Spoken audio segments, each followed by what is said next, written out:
And then when we have these natural disasters, how do we rectify it as a society? We get a young Swedish girl with a twitchy eye to tell us off. And Greta gets up there and she's like, I should be in school. Now, I know as soon as I mention Greta Thunberg, that's a triggering thing for a lot of women. A lot of women get very upset when a man my age mentions Greta Thunberg. And in your brain right now, a little loop's going on, and you're going, how dare you pick on a 16-year-old girl? Who the hell do you think you are? You know what? You're right. That's wrong. But she's 19 now, and I fucking waited. I waited 3 long years to talk about this shit. I can say whatever the fuck I want about a 19-year-old. Here's one for you. I can fuck Greta Thunberg and I've done nothing wrong. And I wouldn't use a condom either, out of respect for her and the environment. Here's the thing about millennials. You're the worst people that have ever lived. You're the worst. You're just a horrible breed of people. And I don't even blame you. It's just the society you're in. You have social media, every single peanut fucking thought that ever came into your head. I'll fucking comment on that. What type of fucking low-rent cunts are you? Like, if you take more than 3 selfies a week, fucking end it. End it. The idea that you think taking a photo of yourself there's something not mentally wrong with it. And it's not just, that's bad as it is. But the fact that when you take that photo, your next thought is, other people might want to see this. I would love to be gay. I'll tell you why, because I'm a man's man. I like men. Men like me. We like each other. I hate women. Women hate me. We hate each other. The only reason I couldn't be gay is because I could never fuck a man. Because I could never fuck something that I respect.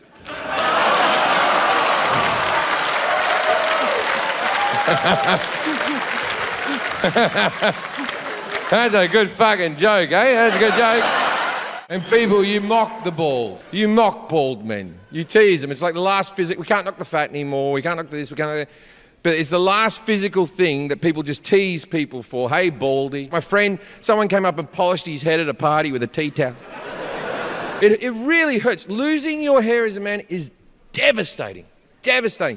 So you can't joke about it anymore. And I know what you're thinking. I'm a comedian. I should have a thicker skin than this. But no, it's over. You cannot knock or tease male pattern baldness anymore. And these are your rules, not fucking mine. And I'll tell you why. Because one woman once had her baldness mentioned in jest. And you all lost your fucking shit, didn't you? Fuck Jada Pinkett Smith and her bald ass fucking head. I have zero sympathy. I hope it never grows back. Men aren't allowed to cover their baldness up in any way, and if they do, they're considered a loser by society. If a man has a comb over, as soon as he leaves the room, you all make your little comments. How dare he? How dare he try to look like he has hair like everyone else? Not allowed to wear a wig. If a man wears a wig and he's found out, that's fucking, there's no country you can move to. If a man wears a wig, and he's not found out, his entire life is lived in fear. All day he's like this. Oh, for fuck's sake. The weatherman said it wouldn't be windy. Yet women are allowed to wear wigs. Women are allowed to wear wigs over their full heads of hair, and they're just having a bit of fun. Wigs for everyone, or wigs for no one. I'll tell you what you do, right? When I was 17 years old, I was in a school musical, as you do when you're in high school. You do plays and stuff like that. I was in a school musical, and I got the lead role. And my grandmother came down from Queensland to come and see the musical and stay with us. And she was staying in my room, and I had to kip out in the fucking living room on the couch. So she's there for a little while, and my mum goes, go sing your grandmother a song. And I'm like, you sing her a fucking song. I'm not going to sing her. Go sing your grandmother a song. I'm not going to sing her a song. And then I hear from my bedroom, is Jim going to sing me a song? And I went, yes, Grandma. And you fucking bitch, man. So I walk in there and I go, what song would you like to hear, Grandma? And she said, Stormy Weather. And so I went, don't know why there's no sun up in the sky. And my grandmother looked at me adoringly, as only a grandmother could look at her grandson singing a song. And then I finished the song, and I went, there you go, Grandma, that's your song. And I went to walk away, and as I was walking away, my grandmother goes, I'll tell you a story. And I'm like, of course you'll tell me a fucking story. You've never not told me a story. One day I'll get 38 quid and this will all be worthwhile. Right? What's your story, Grandma? She goes, I used to live in this town called Gympie, which is a real town in Queensland. And I lived in Gympie, and there was a showroom, and on a Wednesday, they would have local lads who would come and sing in the cabaret bar. And afterwards, there was a singer who sang beautifully, just like you, and afterwards I got talking to him, he asked me to go for a drive in his car, and he drove me out to the coast, and he laid a blanket down, and we made love under the stars. Now this is she's about 84 at this stage, telling her grandson this. I'm there going, that's a great story, Grandma. And she goes, and then as I was laying there with the moon glistening off my naked body, I looked up at him and I said, sing me a song. And he sang me Stormy Weather. That's why she was looking at me adoringly. She wasn't thinking of her grandson singing a song. She was thinking of Johnny fucking Showtime fucking her on the beach. I'd made this woman wet for the first time in 40 odd years. So I'm saying, where'd you go? Where'd you go? Where'd you go? Where'd you go? I like trans people. I often think they shouldn't stop transitioning. Keep going. Transition more. You ever see a trans person and think to yourself, they could do with more? Let me explain. So then they grow their hair long, they make sure they're clean shaven, right? Then they get the fake tits. Now here is my problem where they don't transition enough. They always get perfect tits. Believe me, they always get perfect tits. And that's not the real female experience. They want to be a real woman, they got to get one titty slightly bigger than the other and a nipple covering one for no reason. You do that, you can play any sport you want, I reckon. I'm actually having a vasectomy on Monday. I had to time it after this. I'm having one on Monday. My wife doesn't want me to get one, but I said my body, my choice. I see why you guys like throwing that out. That seems like a fun sentence, my body, my choice. I told my dad a couple of weeks ago, I said, oh, Dad, I'm getting a vasectomy. My dad's 81 years old, right?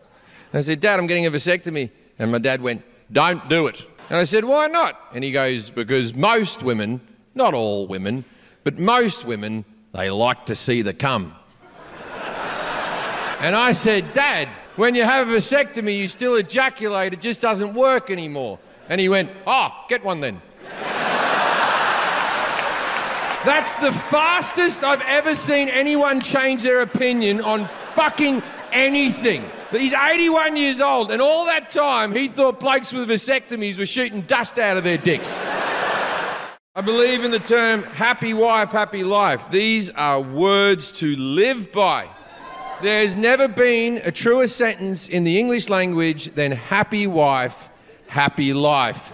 If your wife is happy, you'll be happy, the kids will be happy, everyone will be happy. It does surprise me, however. Yo, let's talk about a real issue at hand. Trash piling up, it's time to take a stand. From plastic bottles to styrofoam cups, our planet's drowning, it's time to wake up. Garbage trucks roll, streets lined with waste, but where does it go? It's not a race to the landfill, a mountain of despair, but we can change course, show that we care. Trash talk, it's more than just words. It's about actions, the change we deserve. Reduce, reuse, recycle. That's the plan for a cleaner, greener earth. Let's take a stand. Trash talk, it's more than just words. It's about actions, the change we deserve. Reduce, reuse, recycle. That's the plan for a cleaner, greener earth. Let's take a stand. Single-use plastics, they gotta go. From straws to bags, it's time to say no. Bring your own cup, your own tote bag. Small steps add up, let's not lag. Sorting all waste is not that tough. Recycling centers, that's where it's rough. Separate paper, glass and cans. Give them a new life, that's the plan. Trash talk, it's more than just words. It's about actions, the change we deserve. Reduce, reuse, recycle. That's the plan for a cleaner, greener earth. Let's take a stand. But it's not just about the stuff we toss. It's about the mindset, there's no loss. Composting food waste, it's a win. Turning scraps to soil, let's begin. Educate the masses, from young to old. The future's at stake, let the story unfold. For the sake of our planet, our home sweet home. Let's clean up our act, together we roam. Trash talk, it's more than just words. It's about actions, the change we deserve. Reduce, reuse, recycle. That's the plan for a cleaner, greener earth. Let's take a stand. That there's no saying that goes the other way. If my wife had a saying, it would be, happy husband, we'll see about that. Or, happy husband, what's he been up to?